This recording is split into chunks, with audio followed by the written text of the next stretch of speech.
$90 million. And as you know, the last gubernatorial election in Illinois was the most expensive in American history.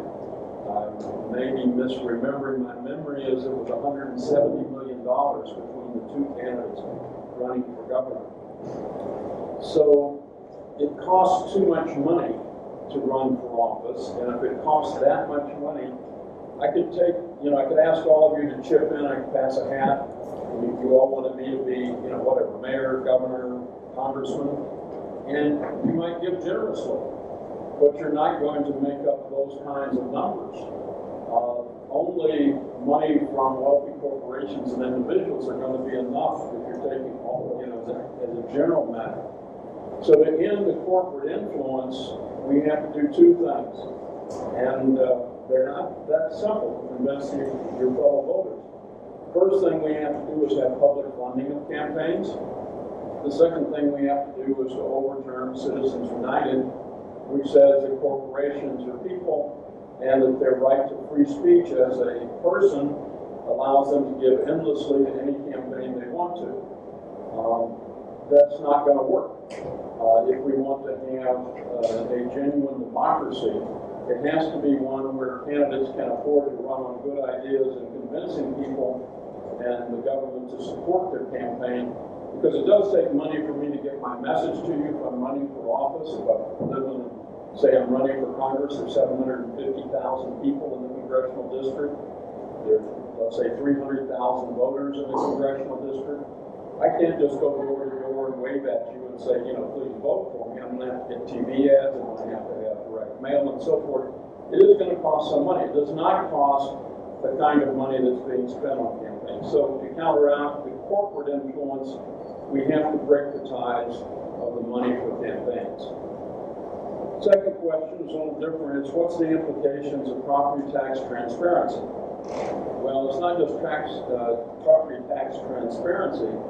The truth is that the wealthy pay less taxes in property taxes than the poor pay in Chicago, the middle class, the working class. You have to have some property before we can tax your property. So if you somehow manage to get it to own a house, then we can tax it. But we're going to tax your house at a much higher rate than we're going to tax, say, Trump Tower, because people like Alderman are going to get Trump Tower to have no taxes, or at least significantly reduced taxes. The same is true for American Airlines, United Airlines, every other big corporation that has significant property in Chicago. A Mike Madigan or Alderman Burke or just a regular property tax lawyer is going to get them paying almost no taxes, and you're going to pay much more. So property tax transparency would at least tell us what exactly are the rich paying and what exactly is the working class person paying in property tax, and is that fair? The basic answer is no. And therefore we can then have a discussion about, well, how could we make that fair? Third is, how is Mayor Lightfoot doing so far? My general view is she's doing very well. I don't say that she might not make an occasional statement, or I'd like her to say something different, or of the other, let's say she's worked on 10 pages that are in clear ways from the transition team report. I'd like to see the other 90 pages move faster. But as a general matter, in comparison to previous mayors, Mayor Lightfoot is not only a breath of fresh air, but is moving us forward at lightning speed towards where we ought to be going. Fourth, is it likely that this mayor chips away at institutional power in the city or falls victim to it? I think she will chip away, and I think it will have a profound effect. But as we saw under Harold Washington, who lived only 5 years after he became mayor before he had a heart attack, this isn't a matter that can be done instantly.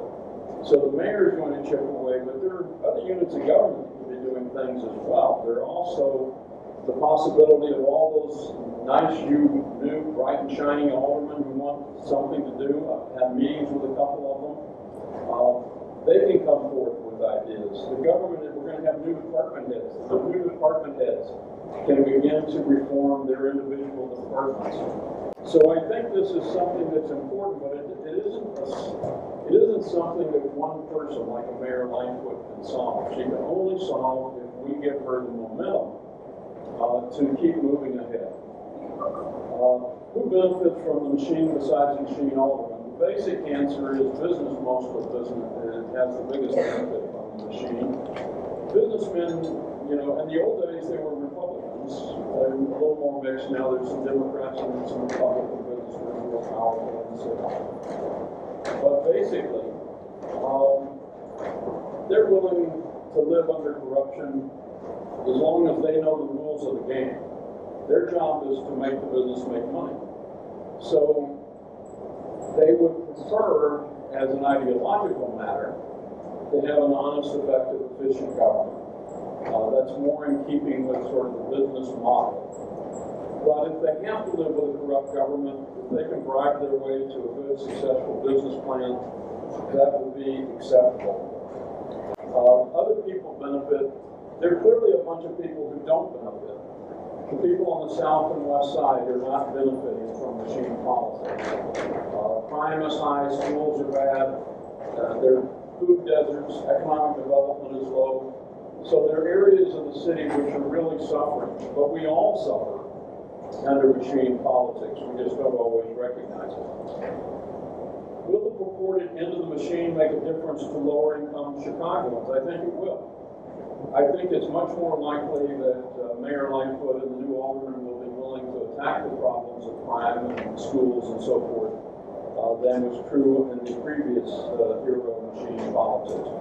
Certainly it was true under, say, if you take the classic machine under Richard J. Daley. And last of all, can city departments ever operate free of political influence? Of course they can. If you go to other cities in the country, if you go to other places in the world, you know there are places that, unlike Chicago, operate without machine politics influence and operate much better. Now, I'm sure you. So yes, the vote turnout in the first round was roughly 34%, give or take some, maybe 33, but it's approximately that. And that's been what we've had.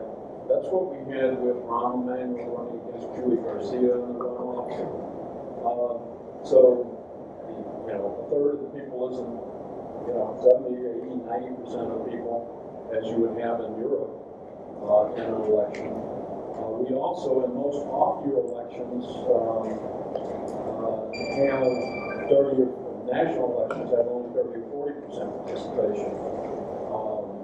In presidential elections, we get 50 to 60% participation. None of it is where it ought to be. And I think there are a bunch of factors that work into it. I think some people took a look at the election and said, well, two black women running against each other, maybe I don't want to vote. There were other people who said, I don't quite know the difference. I mean, particularly in the first round with the 16 candidates running, they weren't sure who to support. So there was a good bit of both confusion and apathy,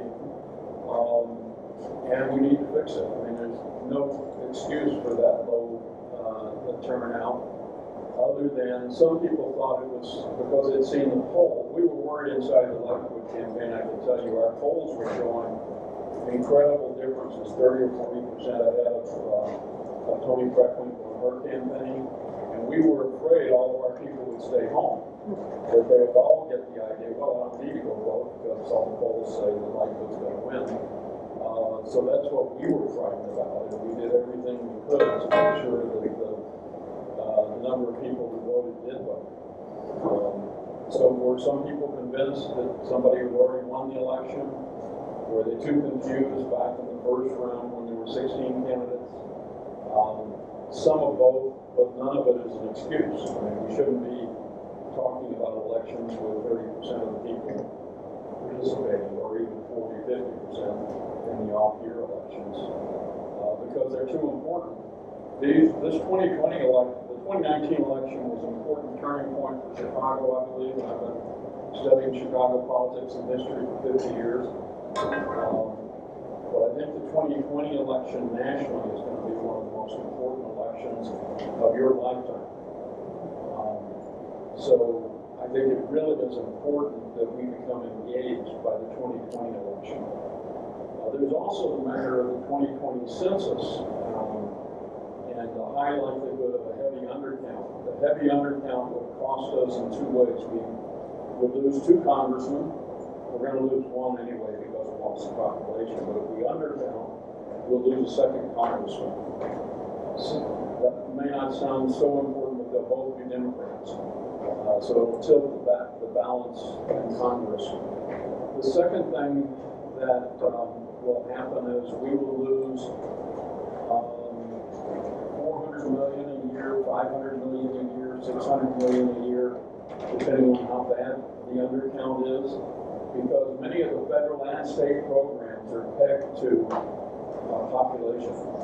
So if, say, we don't count all the Latino voters because of the citizenship question, or we don't count all the poor people just for the youthful reasons, we don't count the poor people when we do the census. I'm still not convinced that everybody's going to just easily hop on the internet and fill out the census questionnaire. I know we're doing follow-ups and so on. But we're gearing up at universities and other places to try and overcome the undercount problem. So the 2020 election is filled with lots of very specific problems.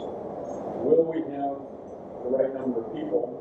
Will they show up at polls? And will they vote in a way that moves us in a positive direction for the country? And you have a big role to play in all of that. We all do.